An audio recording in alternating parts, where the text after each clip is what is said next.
one breath is worth a lifetime of study. I spent 7 years in the East, principally meditating. Studied a bit of yoga, enough to stay physically healthy, but really it was more about understanding what is the opposite of thinking. What happens when we don't think? I realized that all I can do right now is study this breath. I've gone through all the why me's. How do I beat this? How can I survive it? But can I surrender? Can I surrender to what's actually here and explore what this breath is about? Because that's all I've got left. That, I think, was the big turning point for me when I understood that. So I'm super excited to have Anthony here with me today. We're going to talk outer chaos, inner calm, breath work.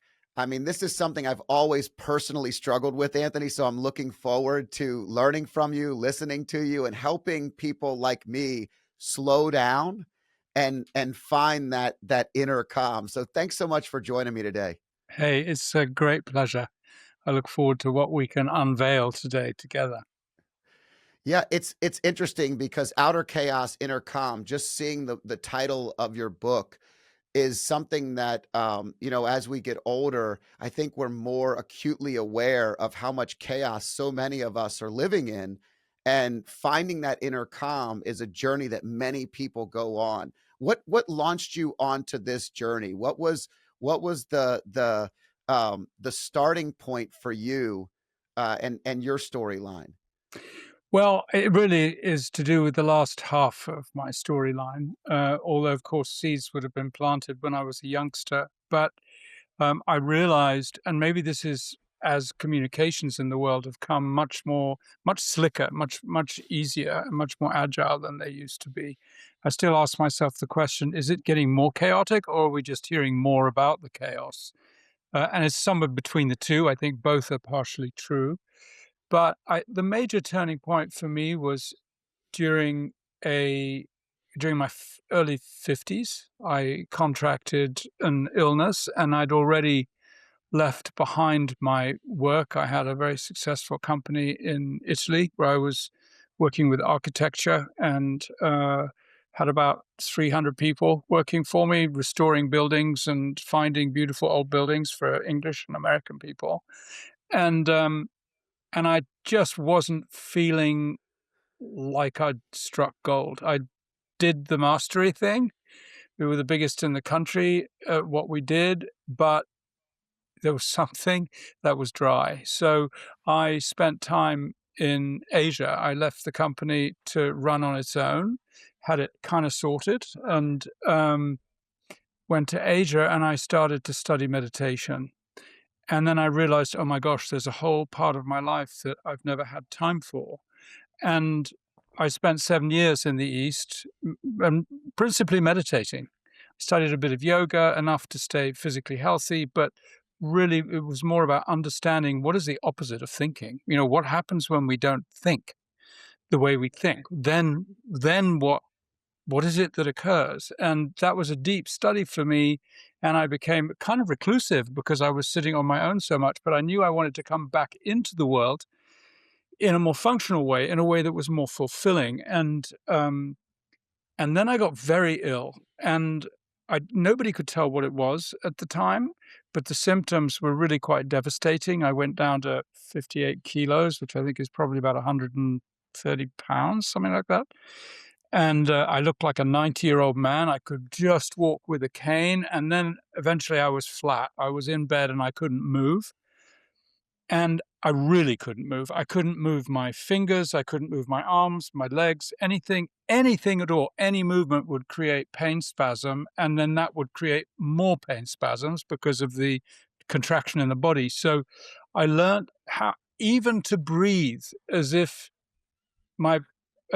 I wasn't. I got by on the thinnest amount of oxygen that I could, because to breathe a robust would have been painful. So I learned and stayed in that state probably for about 8 or 10 weeks. And that's when everything came to a still point. It was like all the momentum and what I understood to be empowerment, but was more really about controlling life, came to a standstill and came down to one breath. And then when I realized that, I realized that all I can do right now is study this breath. I've gone through all the why me's. How do I beat this? How can I survive it? But can I surrender? Can I surrender to what's actually here and explore what this breath is about? Because that's all I've got left. I could move my eyes, but my range of vision wasn't very big. It got boring after a bit. So that, I think, was the big turning point for me when I understood that actually one breath is worth a lifetime of study if we really pay attention to what's going on with that one breath. And that's how I like to start people off, understanding the context of something that we ignore our entire lives. We never have enough time to give it our attention. We've always got a reason or an excuse or something else going on that distracts us from it. But it is actually the principle of our life force. So do we ignore that? Or what happens when we pay attention to that? And I think that was really the major turning point for me in my early 50s. Now, so after you have this realization of the power of breath, and you've been 8 to 10 weeks laying in bed, you had 7 years. Is this during? This is at the end of the 7 years, or is this like during? Okay, so the end of the 7 years. It's almost like you're coming right before we break through. Oftentimes, you hit a wall, and it's is that what you felt like it was? Like you were in a breakthrough moment, and all this was culminating, or were you just still needed to clear it? You still needed to go to the next chapter. Well, and, it's easy to say in retrospect that it was a breakthrough moment, right? Um, it never feels like it in that moment, does it? It feels like, oh my God, the whole orchestra of the universe is directed towards making me crumble right now. Um, but when you think about it, it's similar to being born, right? You can imagine being in the womb and you've got no option but to go through that tiny little birth canal, and you're under immense pressure to do it, and it feels like it's threatening, but somehow we manage it as little infants. And because I teach these sorts of things, the way we're born is often the way we live. So we don't realize when that pressure is building up that there is a breakthrough. There's something about us needing to believe that it's over in order for something else to be born. And so I didn't know it was going to be a breakthrough. I thought this was the end in all the forms it could possibly show itself. And actually, the pain was bad enough that I contemplated my passing with ease. It wasn't as if I was frightened to die. It would have actually been a relief at the time. But fortunately, something changed and switched it all. And it made me realize that I didn't even realize I was that close to the edge, honestly. But my brother was with his girlfriend outside my window on the terrace of my house in Italy. And I heard Michael saying to Caroline, he can't have more than 3 or 4 days left. And I heard that and I thought, I got angry. I thought, how dare you say that about me? And so from some place inside began the new flame, the flame that leads to courage and resilience and desire and will. And I think I couldn't have noticed that if I was struggling.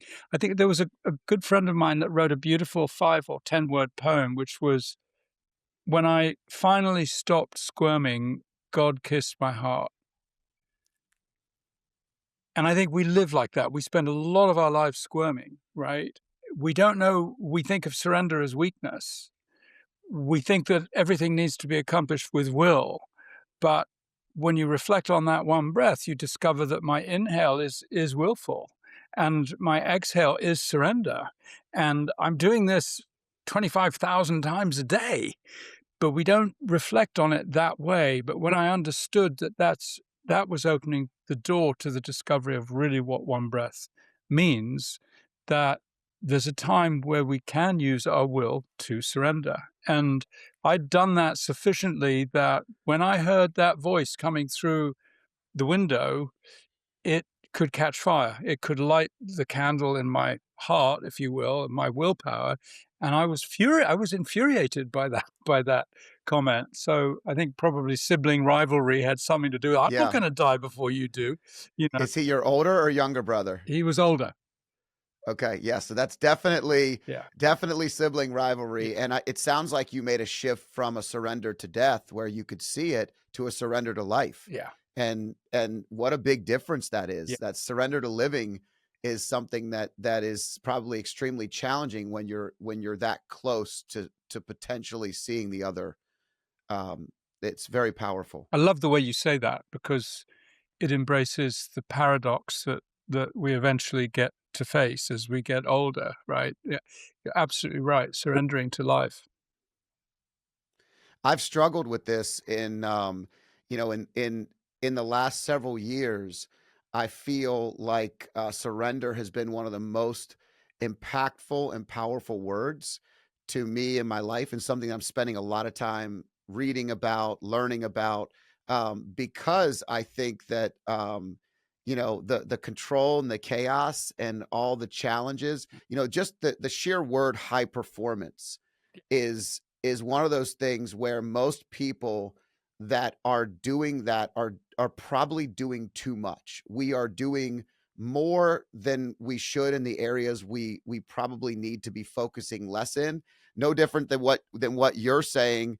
And you're running this amazing company in Italy. What a beautiful life, great food, great experiences, a 300-person company. You're getting to the maximum level, and this is what so many people go to attain, right? It's that high level of success. And as I found higher levels of success, I found less and less satisfaction and less maybe joy from the things I thought I would find.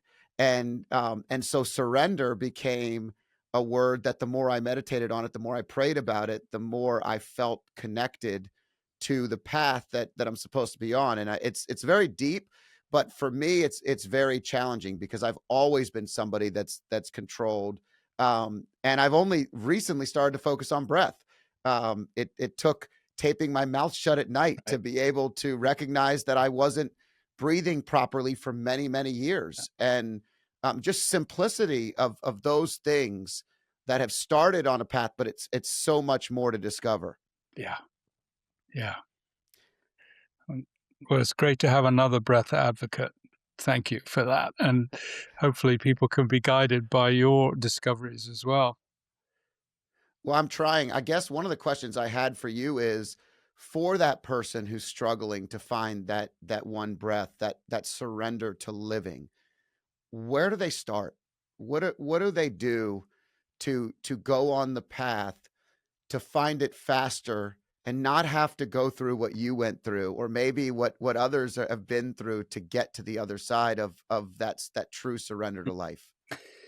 Yeah, I think we need to go back to the roots of the plant, if we can take that as an analogy, in order to understand what nutrients we thrive on. And I think our biggest obstacle in life appears to be fear. It's fear of death. It's fear of letting go. It's fear of all the things that we are fearful of. Not being successful is often the driver for people. The fear of not being successful is often the driver for people to be successful, for example. And we establish a relationship with fear, which is one of avoidance. We'll scramble to get away from it. We'll do anything we can to forget it. And yet it lurks and it hovers and it's like creeping dread. In those moments that we're not protected by enough momentum that we don't have to think about it, it gets scary. And if we live on a continuum of fear, that means that when we do accomplish, the fear subsides.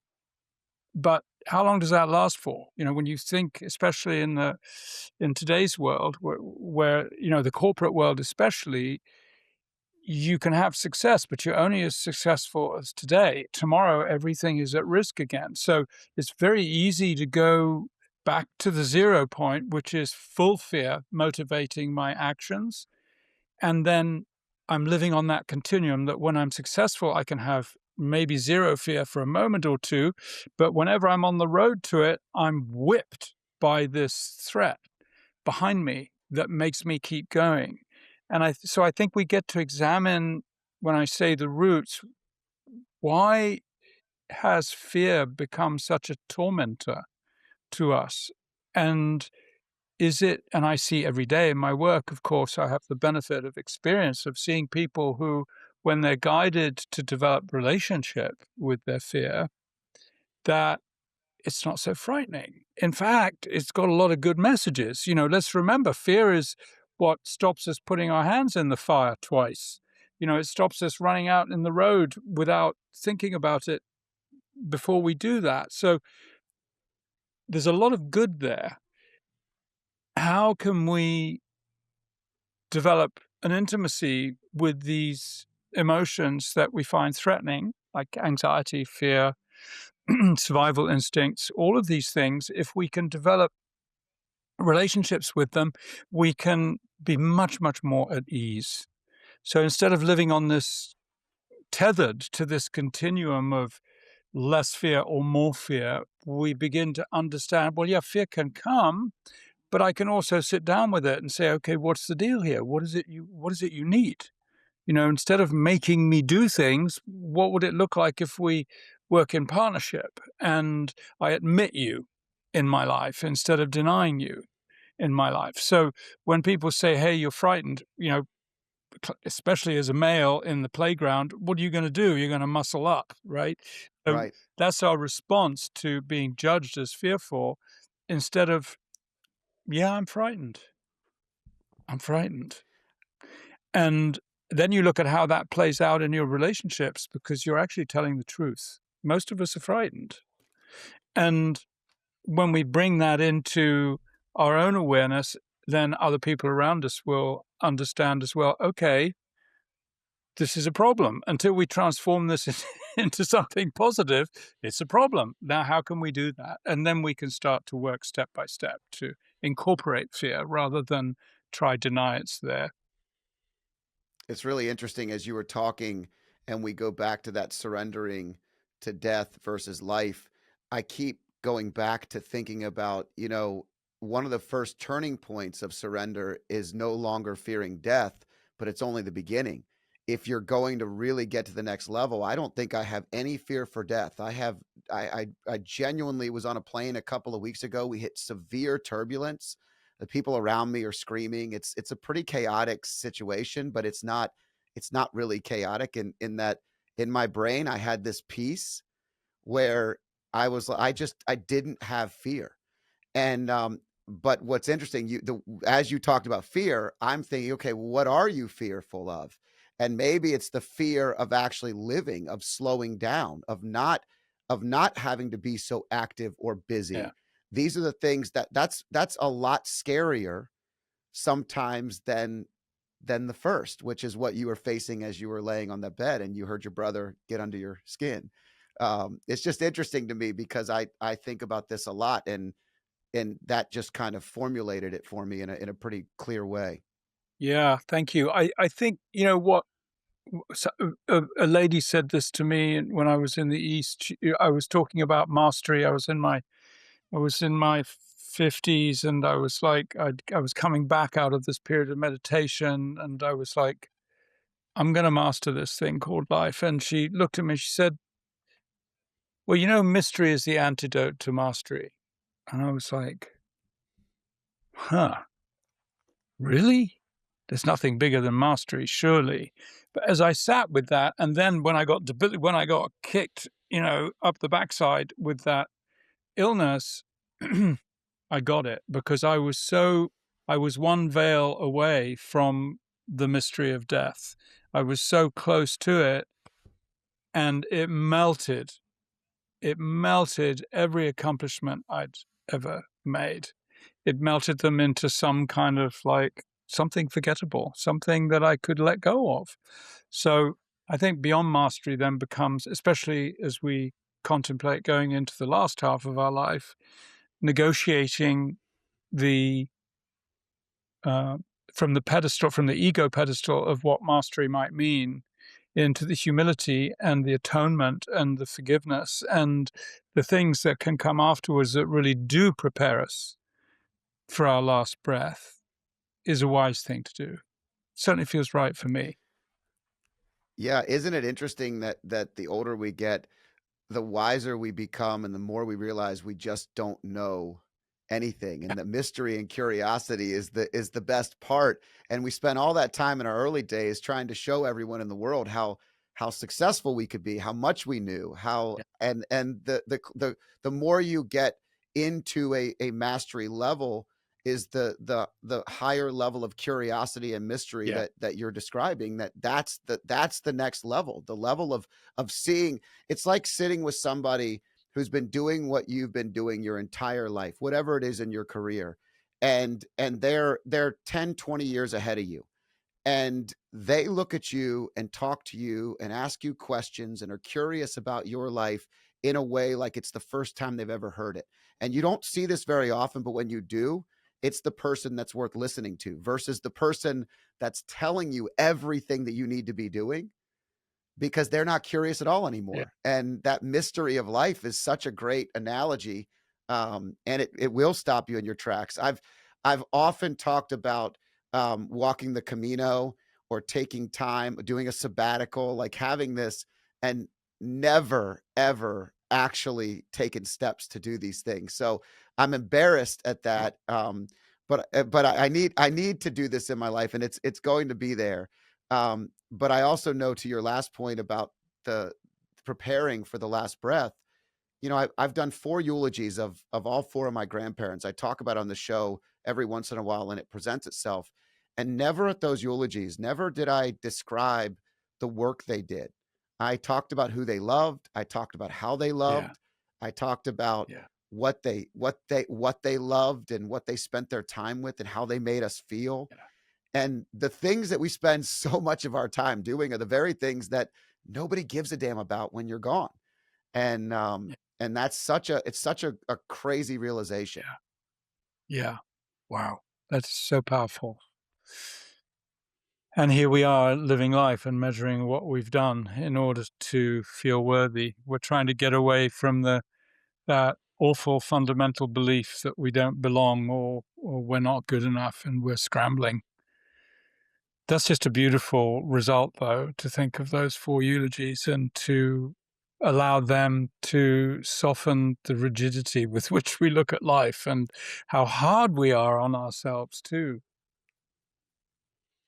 Yeah, I mean, it's funny, right? The things that we're probably great at already, we don't do enough of and we don't spend enough time doing. And the things that we want to be great at are the times it's my boys play a lot of soccer and football for you in England. Yeah, Um, but they you know, we spent very little time focusing on their off foot. We talked about it, we worked on it, but I accentuated and worked on the things they were great at, not the things as they developed on the things they weren't great at. We acknowledged it. We were aware of it. It was something we always had as a sidebar, but building on the strengths, and for most of us those, and I think a lot of your research has shown they're already in us. yeah, They're the very things that are already there that we just need to spend more time getting to know. yeah, yeah. And we need to trust ourselves so much more. We need to just soften into self acceptance. And I think that's really what the human journey offers us, is this chance to, okay, we're born within a family structure. There's karmic stuff, there's ancestral stuff, there's what we don't work out as human beings is what we tend to pass on to our children. There's a inheritance, an unwritten legacy there, a secret legacy. There's a lot of stuff, and then we grow up in relative function or dysfunction or whatever it might be, but we do continually live with the fear of not being good enough and not belonging and not being lovable. And to me, the opportunity we have on this planet is to honor the fact that we've been granted this life by learning how to do that, because it's the opposite of what we see. And how can we create a still point in our own being in this chaos outside us unless we do slow down, unless we stop buying the story that we're meant to be doing things that other people will judge us well for. Yeah, what a powerful thing. It's funny when I read the book title of Outer Chaos, Inner Calm, one of the things that I've done for the last, I don't know, 5 to 7 years is a ton of cold plunging. I started doing it. I had when I changed careers and I built my company in 2016, I went through this transformation where everything was going wrong in my body. My mind was set. I knew I was ready to do this, and I was, breaking out in eczema and all kinds of stuff. My back was frozen, like I couldn't move at times, a sciatic pain, all the things, that you could think of. Your body's blowing up from the inside out. And I it was another breakthrough where I wasn't listening to my body, who was telling me that there were things that we needed to slow down and pay attention to. I get back to the cold plunging, and that when I started doing that, it was one of the first times that it forced me to recognize how I could bring that outer chaos into inner calm through my breath. And it was almost like I needed something to jolt me into it. Like, it was hard for me to slow down and settle down, but the cold actually takes your breath away if you're not ready for it. Yep. And the days I've been doing it every day for many years now, and lately we're doing a remodel on our house, and so I haven't been home, and I'm not doing it every day, and I can feel the loss of of calm that I had. But on days where your brain is all over the place and you're thinking crazy, it is the hardest few minutes of your life in there. You're battling. But then on the days where you're calm and collected, on a Sunday, I would go cold to hot in the sauna, and I go back and Yeah. forth, and I'm so peaceful. I could do it for 5 minutes, 10 minutes. It wouldn't matter because my brain is so calm. Yeah. But on a Monday morning, it's like that chaos, but for a couple of minutes, I bring it down to that inner calm, and it's such a powerful thing. I've needed that outside jolt. Unfortunately, to this point, I haven't gotten. It's almost like it's a manual starter. I have to get to the point in the next level to actually not have to have the shock of the cold to get into that breath. Does that make sense? It does, but I think you're doing remarkably well for that. I mean, it's better than a life-threatening illness. You're you you're choosing to do it, and it's got that phenomena of the more resistance I have to doing it, the more the breakthrough is too, right? Like, you really don't wanna get in there, but when you come out the other side, there's a sense of brilliance and invincibility that you met it, and you met yourself, and you did breathe the right way to withstand extreme cold. That that and of course, you're kickstarting your whole cellular survival system too. The body's like, "Woof, yeah, I can do this." It's a can-do moment. So I admire you for that. I think maybe if I'd been more diligent with my yoga practice as a youngster, and my I didn't do cold therapy at all in those days, but if I'd done something like that, I might have been maybe I wouldn't have needed that illness to kick me into awakeness. Well, maybe it would have been a lot slower. I Yep. think sometimes, depending upon the severity of the illness or severity of the moment, there are moments where we have where, when you're sick or you can't fix it. I think there's an old saying that says um, a healthy person has 1,000 dreams, and a man with an illness only has one.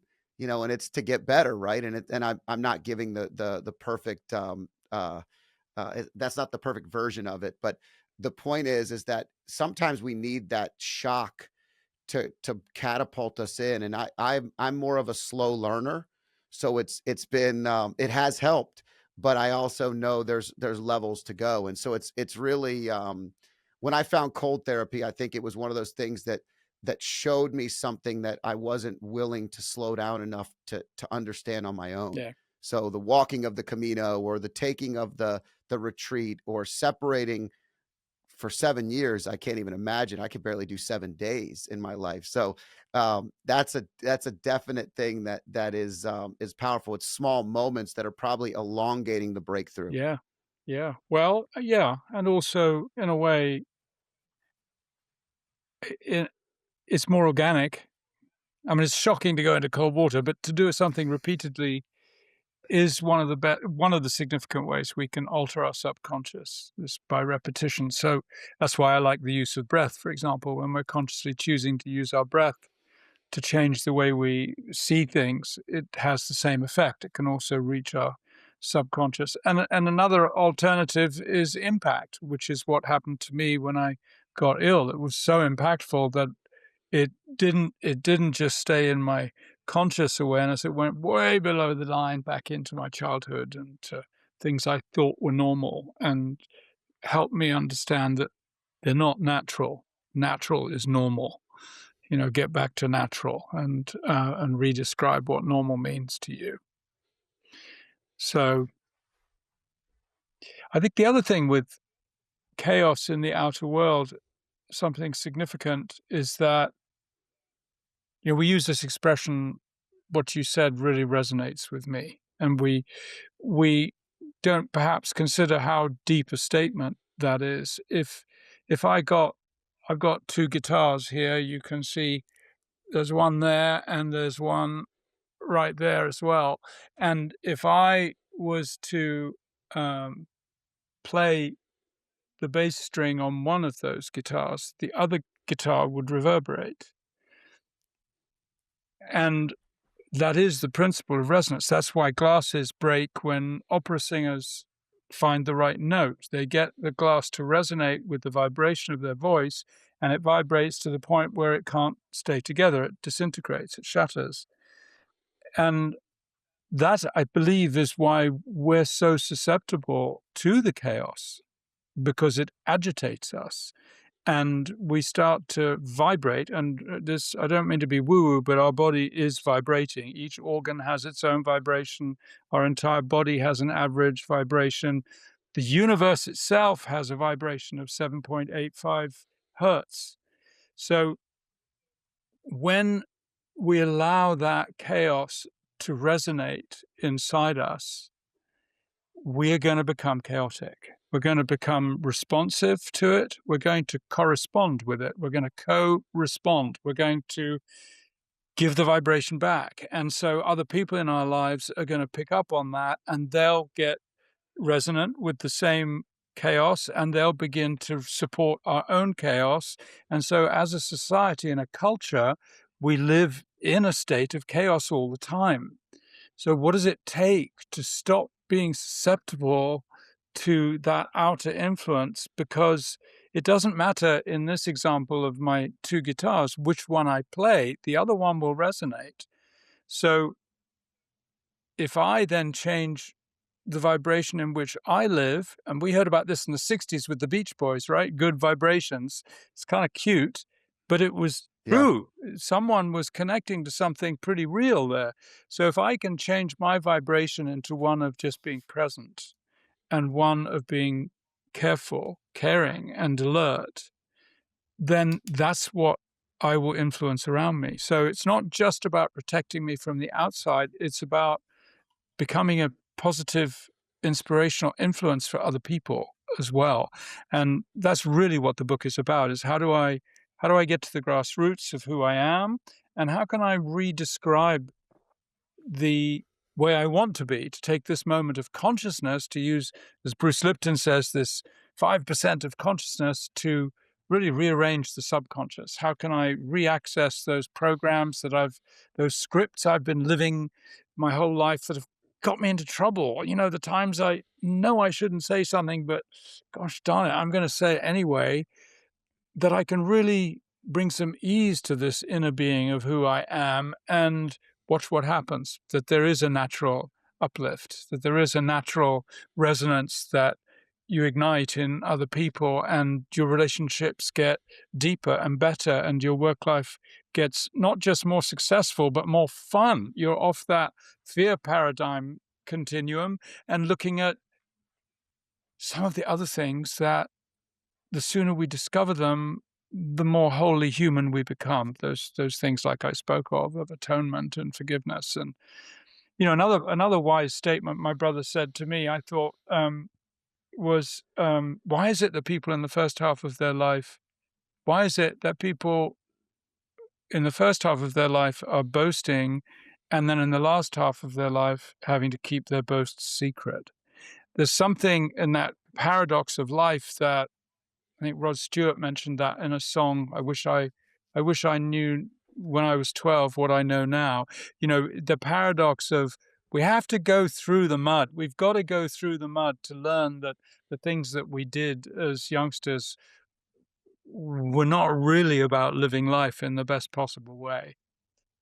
So it's an interesting dilemma, I think, It's human one. very, and I think sometimes it's so new. Something that's so new, when we're young, everything's new. So it's new energy. And sometimes new energy, even if it's not good energy, can feel good. And so when we look back on that, some of those moments, I have teenage sons and they start to talk about, girls and things that I have great memories about. And I that good energy starts coming in. It wasn't always good energy. I was an awful version of myself at that time, and not somebody that I want to, like, I don't want to tell them the I want to tell them how to do it the right way, how to be Yeah. connected in the right way, how to build relationships the right way, how to find someone like their mother, who I was blessed to find, but not have to go through all of the Oh, negative energy to get there, right? And so but it's a perfect example of what we're talking about. There's this newness, that sometimes we fall in love with the yeah. energy of new Yeah. and not the energy of good. Yeah. And that's what I hear. I also believe we are the energy we put out into the world. And so the two guitars is a great analogy, because it's like walking into a room, and sometimes, you walk into a room and just good things happen to you. You talk to the right person, you leave rejuvenated, they leave rejuvenated. Someone pays for your dinner, you never expected it. Like, whatever it may be, there's something that comes out of that. But a lot of it, to me, is, you start playing the guitar first and other people will feel it, Yeah. and when they start playing, you feel it. That energy is contagious. And that's so there's kind of two parts I was thinking about as you were talking there. And it really is a cool, I don't think it's woo woo at all, because the frequency that you put out into the world is the frequency of which you get back so often. Yeah. Yeah. Absolutely right.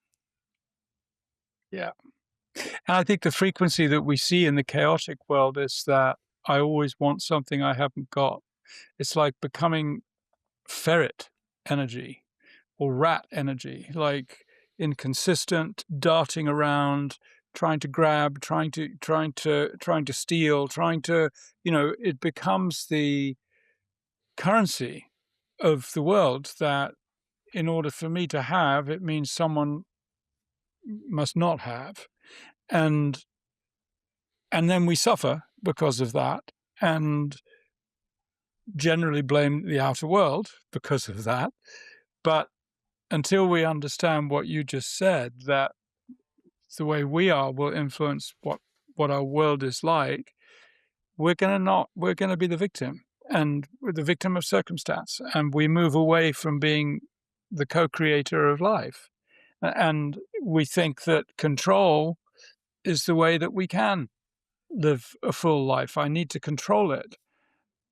And we mistake control for empowerment. We use control to tell you what to do, to tell each other better ways, to criticize each other, to make people more like us, to feel better by pointing out someone else's problems, and that is not empowerment. That is the suffering of weakness and disempowerment. So may we may we find ways to make that transfer, that transition from needing to control to just pure the joy, like you said, curiosity. That curiosity can be our agent. That can be what we send out into the world to find out and distinguish and discern and discriminate what it is that actually resonates with us, or influences our own. vibration in a very positive way. And that's why, we know what this is like, right? You meet someone on a train, or you shake hands with someone, or you have some interface with somebody, and you walk away feeling better or worse, right? One of the two. Yeah, it's So, good. I think it's so so powerful to think about when you went on this journey, you came out and you came out on the other side, and your goal is now to impact so many others, helping with this outer chaos, building the inner calm. What are the action steps? What are you doing? Okay, so reading the book, I think a lot of people read a book and they now know something, but they're not doing anything. So many people know so much. I mean, it's like dieting. You know, now we have miracle drugs to make you just lose the weight immediately, and you don't, you could still do all the bad things you were doing, but you could look in the mirror and feel better, and that's a start. If that helps catapult people, no problem. But at the end of the day, most people know what we should be doing, and we're not doing it. What are the action steps? What are the things that you did, or the things that you're teaching today, that are the action steps that people use to execute the parts of the book that knowing isn't enough? well, I think there are some primary tools. And a major one is acknowledgement. Are we willing to acknowledge ourselves for what we are doing? Am I willing to acknowledge myself because I have picked up this book? Or is it going to get digested, put into that pit of eternal wanting and lack that I have allowed to be there? And I judge myself as not competent or not capable. But the truth is, choices to pick up a book are one thing, choices to engage with the book and put it to good use are another. And they're all worthy of acknowledgement. And I think the book shows the importance of acknowledgement, because unless we do, we're going to do one step forwards, two steps back. I have a dear friend, to give an example of this, a dear friend who went to work on one of the, I can't remember whether it was Lampedusa or Rhodes or some in Greece or Italy, with refugees that were fleeing Syria. And she she was a psychologist, and she would congratulate the people as they came off the boats. And these people were not in good shape. You know, they were bedraggled. Some of them had lost a partner or a child on the journey. Some of them were very close to death. Some of them had made the whole journey without even a life jacket.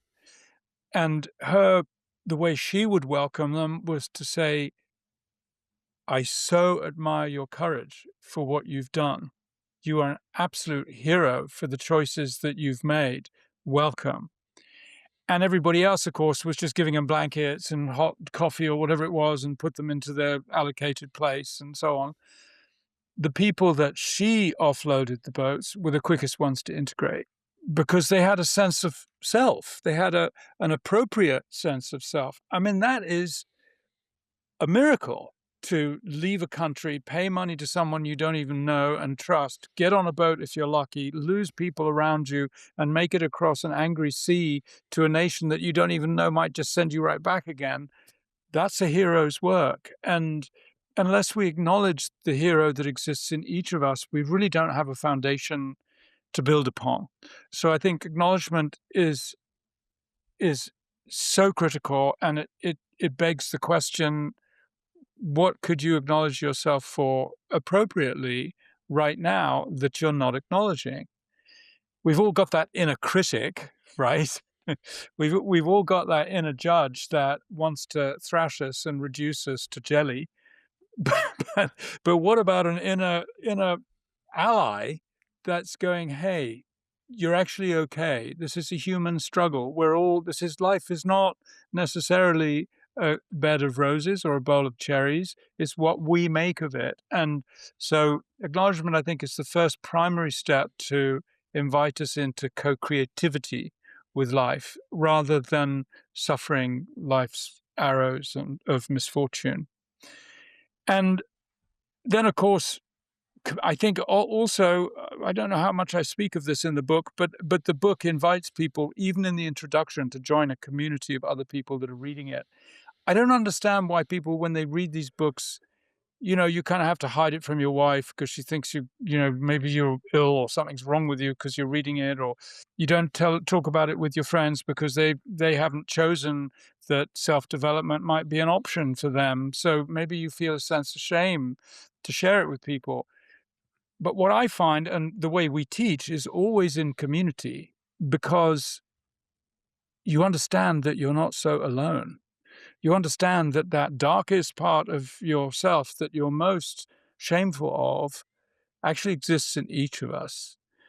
You're not the only person that's done things incomplete or wrong or failed, or you're not the only person who's hurt other people. It's what we do as human beings. And there was a very famous quote, I think one of the most valuable I've ever heard of, by a very famous man that's over 2,000 years that still exists today, which is, "Forgive them, for they know not what they do." And so may we learn to do that with ourselves too, that, we're going to learn by accidents and mistakes and bumping our head against the wall. So that also to me is a fundamental part of this journey, is to do it in community. When we have the support of community, when we hear someone else's story that tears our heart open because, God, I thought I was in bad shape, but my God, I have so much respect for what you're going through and how noble you are with it.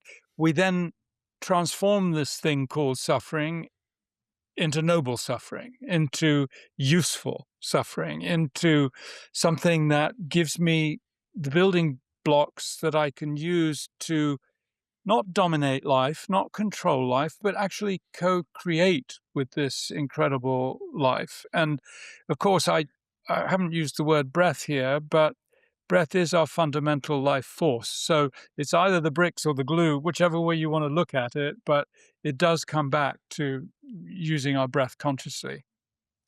Yeah, when you were describing your friend who was working with the refugees, and then just talking about paying attention to someone suffering, and when you're living and you're attentive to that frequency, it's amazing how many things you can see from a place of gratitude when you know that you're living a great life, that you have, so much, and you see other people suffering or challenging. I think there's a frequency of awareness. So many times we're able to help so many people when we're attentive to the frequency. We're curious again. Mm. Living is that mystery, that curiosity, but you have to see it. And then I was thinking about your friend. I talk a lot about, so I just mentioned this to someone yesterday. They were telling me about, they said, I'm just a backstage person. I'm a behind the scenes person. I'm not meant to be out in front. And I said, that's your choice. You choose to not be out in front. You were meant for whatever you want. And they said, why can't you just why can't you just feel sorry for me? I said, everybody's going to feel sorry for you. I believe in empathy with action. So I'm going to have empathy for your situation, but I'm going to provide you with a response or an opportunity to fix it. And that's empathy, but it's empathy with action. What your friend was doing was, everybody that's putting blankets and giving tea and everything, they are extremely needed, but they're being reactive. Yeah. She is providing empathy while she's also reframing in a responsive Yeah. way their entire journey, Yeah. and they're resetting their starting point. So when that person tells me that yesterday, it just further goes to what you're talking about. This empathy with action is so powerful because we have to be attentive, and attentive to the frequency that exists, of being able to see it. And when you see other people's pain, it's often coming from a place of gratitude in your own life, because you know how grateful you are for where you are, what you're Yeah. doing, how you're living. Yeah. Um, it's really, really an interesting dynamic. But I love that empathy with action mentality, Yeah. because I could still feel it. I still believe it. I still want to help you, but I also want to provide a hand up. I want to lift you. Yeah. I think that's beautiful. And I think also, when we're in any state of trauma, the consequences that we lose our choices, right? In fact, the more intense the moment is, the more reduced our choices become. And our whole processing power is moving away from the frontal lobe back into the amygdala, the survival, the fight, flight, freeze or faint. As Gay Hendricks added a fourth one to the mix, which I really love. And um, and so there's something about restoring choice that needs to happen for someone to get traction.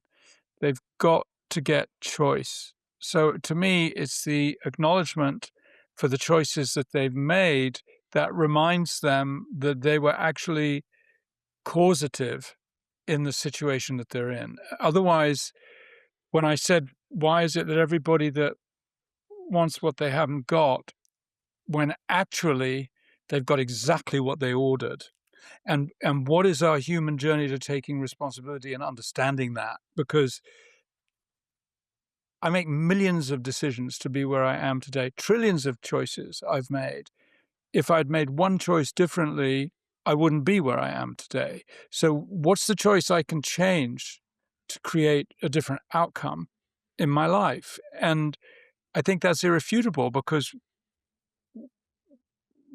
the issue is that the choices that we're making are from our subconscious. They're not from our conscious mind. And if Bruce Lipton is right about the 5% conscious and the 95% subconscious, we need to get in there and do some fixing pretty fast.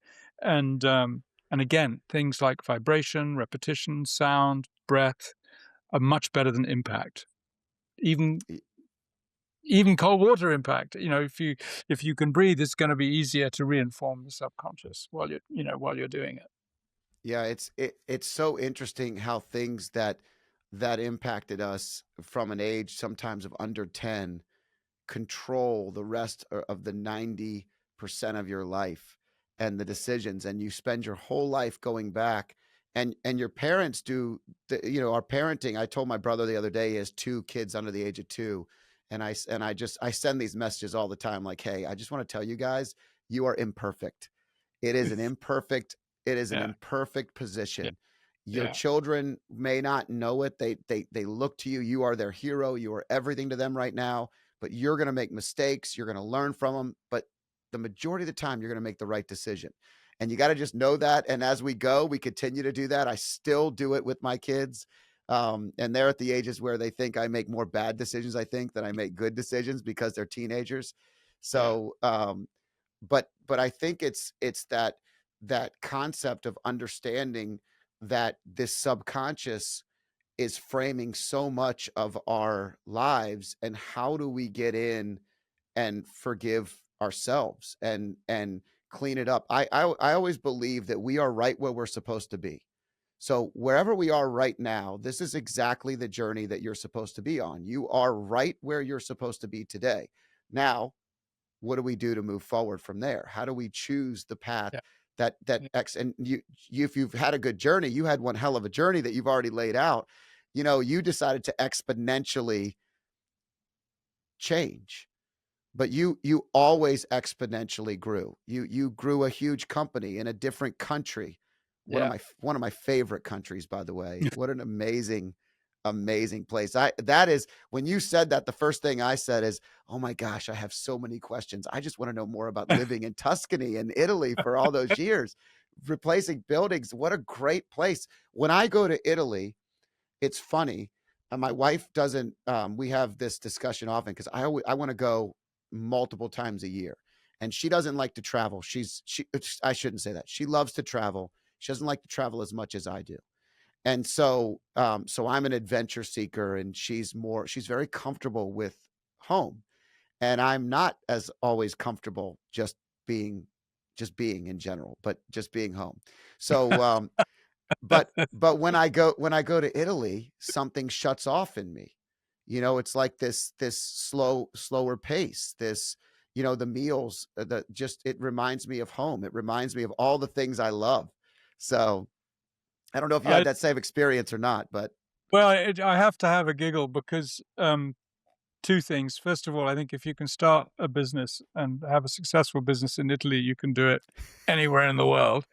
Um, but also, I remember when I first moved there many years ago, back in the 80s, I moved to Italy, and I, and I sort of do my morning things, and I'd go shopping at like 1:45, and I'd get there and see a line of 8 people in the butcher's shop or in the vegetable shop, whatever it was, and all the shops close at 1, and they close till 4:30. So my adjustment was like, "What the come on, Yeah. guys.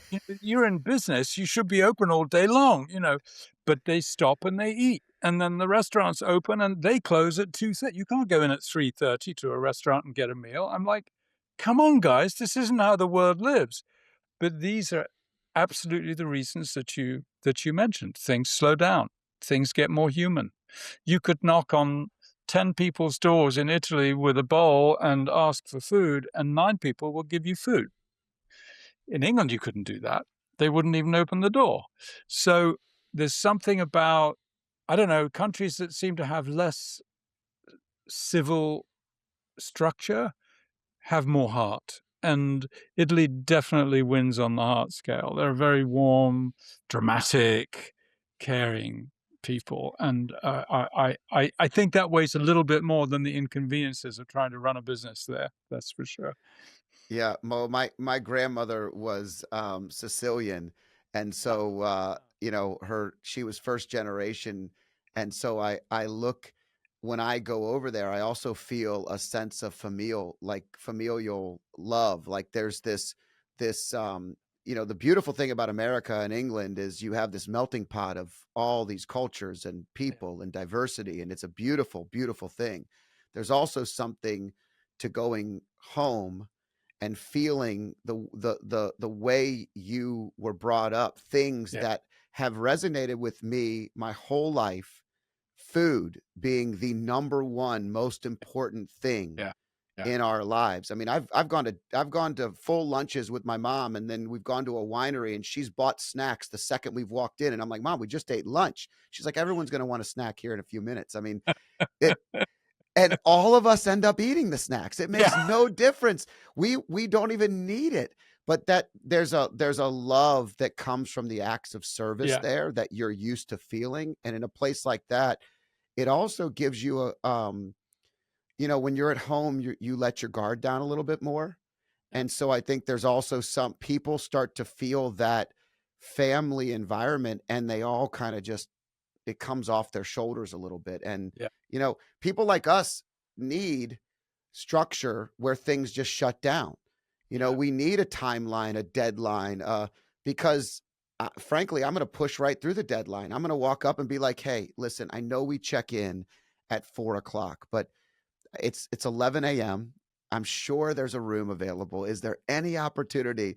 But in Italy, it's like, nope, this is how it works. This is when we start. This is when the yeah, room goes yeah, available. And we're going to have two twin beds shoved together for you for one big one. yeah, yeah. Yeah, Um, we get to accept a whole new, element of life, I think, when you go. I'm delighted that you have Sicilian extraction because you really understand.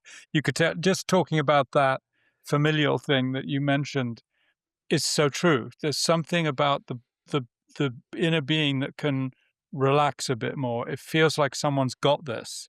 This element of family. They've got this. They've that if someone says they'll take care of you, they're really emotionally invested in taking care of you. It's not just how are you today at the cash till, and then they don't listen to your answer. It's like if they ask how you are, they want to know about your hospital bills. They they really want to go there and find out how you are. And I think there's a genuineness to that really helps us appreciate some of the beauty of life that we miss because we're in too much of a hurry. yeah, to me, I talk about this in business all the time, and it's my biggest frustration. I'm sure you felt this in any level of corporate environment. It's the relationship over transaction and always being relation authentically um more concerned about the relationship than the Yeah, transaction or the deal. And in corporate America, in our country, in the world, it's the deal and the transaction in most places yeah, first. And yeah, when you're a relationship driven person, and I think we're describing a relationship driven country, that passion for humans and life and love and family are it's probably your greatest strength turned up too loud is your blind spot. for me, one of my strengths is that I want to build that relationship like the family that you knocked on the door. I'm going to give you food, but I'm also going to find out everything about your life. Yeah. And, but turned up too loud, it becomes very hard to deal with the transaction culture in corporate environments where it's like so about what have you done for me today and tomorrow? And it doesn't matter how the relationship is. It's just you're a stepping stone for someone else to get further along. And so that starts to beat you down. And I think we mentioned this earlier in the conversation. Yeah, this goes back to the fear. It's fear driven. I need this transaction to conclude so I can breathe. It's not, I'm going to breathe some reality and truth into this situation so we can have a healthy relationship and we can both gain from it. And hey, the money, I trust the money will come. It's let's deal with the money and then I can feel ease because that's how I avoid fear. Whereas in Italy, it's a great story of my dad who lived in Chianti. He had a wine farm in Chianti, and he would go to Siena, which was a 40-minute drive. He told me the story of getting his radio fixed. So he went in, this is like in the 70s. He went in to Siena to get his radio fixed, and the little man in his little kind of like basement or little alley shop front took the radio and he said, "Yeah, come back in a couple of days and I'll fix it for you." And so my dad came back in a couple of days and he went, "Oh yeah, the radio. Come back in a couple of days." So when my dad said, "Can I call you?" And he said, "I'd really rather you came by." And my dad said, "Well, I live 35 minutes away and it's a bit of an issue." He said, "Yeah, but look, just come by and then we can talk about it more next week." So my dad came back and he fixed it and he took his radio away and it stopped working again. And he called the guy and he didn't answer and he had to take it back again. And it was like, slow down, buddy. This is like, be grateful you're not having to walk this 35-minute car journey, because if you don't rearrange what you can be grateful for in life, life will teach you. And I remember my father's frustration with that. And I think a lot of the transactional elements in Italy are more challenging because everything stops at 1 o'clock. We've got to, it doesn't matter what life, how pear shaped it looks. If it's 1 o'clock, you stop what you're worrying about and you go eat. And you can imagine that classic archetypal meal with grandmother and mother and father and kids, and you're back in the family nest, and there are more important things at how your business went. There's more, there are more. So it's an interesting study. I think we need to mix these two rather than just rely on one or the other. But I do appreciate the heartfulness that exists in Italy. It's a wonderful, wonderful country. Yeah, we still do a Sunday dinner with my family. My mom cooks for everybody. We have, everybody comes. The grandkids come over. My sister and her kids, my brother and his young children, and so you get to have that. And we're severely busy, and yet we all, for the most part, when I haven't been in a couple of weeks because I'm too busy or I'm traveling, it's a reset. And so it's a Yeah, way that we've brought those two worlds together. It's not always perfect. It's not always, half the time, you might not even get to talk to my mom who's in the kitchen the whole time, you but you do know that it's bringing everybody together and everybody's better off because of it. yeah, And that's I think that's a unique way of bringing the worlds together. And I yeah, think that the story of your dad's radio, interestingly enough, probably ties back into breath, because slowing down the breath yeah, is something that most of us aren't aware of, that we probably need to be doing. If I want to practice this, you have the book, and I'm sure we can get the book anywhere where books are sold. Is that correct? Amazon, yeah, everywhere, right? yeah, yeah, yeah. And you also do retreats and kind of resets, right? And do you still do that type of stuff, or do you do We do. events? We do about 10 breathwork retreats every year and at our center in Tuscany. And that's where we're doing 2 breathwork sessions a day in community, between 20 and 60 people. And it's a great way this is a major reset. I mean, you're going to come out of that 1 week with a completely different life view. You'll reprioritize and Please let your family know before you go that you're going to come back different. Ask for their approval and support, because it's such a wonderful, deep journey, and the whole concept of family and commitment and community and all of those things comes back into proper proportion. And then we also do other retreats there. We do retreats because the place is called Asha, which is Alchemy School of Healing Arts. We have this year a Write a Song for a Loved One retreat, where you're going to come together with other aspirant songwriters and professional songwriters and producers, and you can write songs with each other. We're going to get in little groups and write songs together. My wife teaches intuition, and I also do a retreat based on the book, Outer Chaos, Inner Calm, which is really about bringing what's in the book into a three-dimensional context, to the point of there being actual physical rites of passage on the land of this retreat center. It's about 60 or 70 acres. And you're going to walk around the land and actually act out parts of what are in the book. And this also happens in community. So it's a great next step, having read the book, to move from the virtual community online when you're reading the book, and then going into a physical space and really embodying all the things that are being spoken about and that you've been practicing. Well, Anthony, I am super grateful for the time that we've spent today. And it's been a great conversation. I need to have more Friday evening conversations with my guests, because you get the culmination of the beautiful week that we've all lived. And while it's only morning here in London, it's the evening. So thank you for Yeah. giving me your evening, and all of our listeners. I think it was a super, super interesting conversation. I hope that it's the beginning of more into the future. Thank you so much. It's been a real pleasure to be with you. And me too. I would love to do more. It feels like we've just cracked the nut. We haven't quite opened it yet. So, Yeah, but it's a been a great, 100%. yeah. All right. Well, I look forward to it again. And thanks for joining me. I hope you enjoyed this podcast. If you liked it, there's more where this one came from. Click here and enjoy some more.